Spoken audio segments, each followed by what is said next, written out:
4 സുവിശേഷകന്മാർ ഒരുപോലെ ഏകസ്വരത്തിൽ ഒരേ ശക്തിയോടെ ഒരേ തീക്ഷ്ണതയോടെ ആവർത്തിച്ച് പറയുകയാണ്, യേശുവിനെ സ്നാപക യോഹന്നാൻ പരിചയപ്പെടുത്തുന്ന സമയത്ത് സ്നാപക യോഹന്നാൻ യേശുവിനെ പരിചയപ്പെടുത്തുന്നത് ഇവൻ ആരാണെന്ന് നിങ്ങൾക്കറിയാമോ?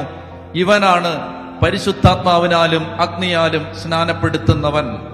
യേശുവിന്റെ പ്രൈമറി ഡ്യൂട്ടി, യേശുവിന്റെ പരമമായ ദൗത്യം, ആ ദൗത്യങ്ങളിൽ പ്രധാനപ്പെട്ട ഒരു ദൗത്യമാണ് പരിശുദ്ധാത്മാവിനാൽ സ്നാനപ്പെടുത്തുക എന്നത്. യേശുവിന്റെ ഒന്നാമത്തെ ദൗത്യം ലോകത്തിന്റെ പാപങ്ങൾ ഏറ്റെടുക്കുക എന്നതാണ്.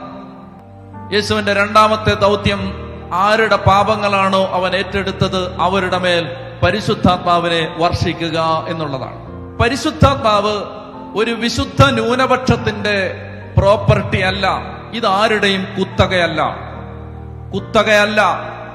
ഇതൊരു വിശുദ്ധ ന്യൂനപക്ഷത്തിന്റെ കുറച്ച് കരിസ്മാറ്റിക്കുകാരുടെ, കുറച്ച് പ്രാർത്ഥനാ ഗ്രൂപ്പുകാരുടെ കുത്തകയല്ല പരിശുദ്ധാത്മാവ്.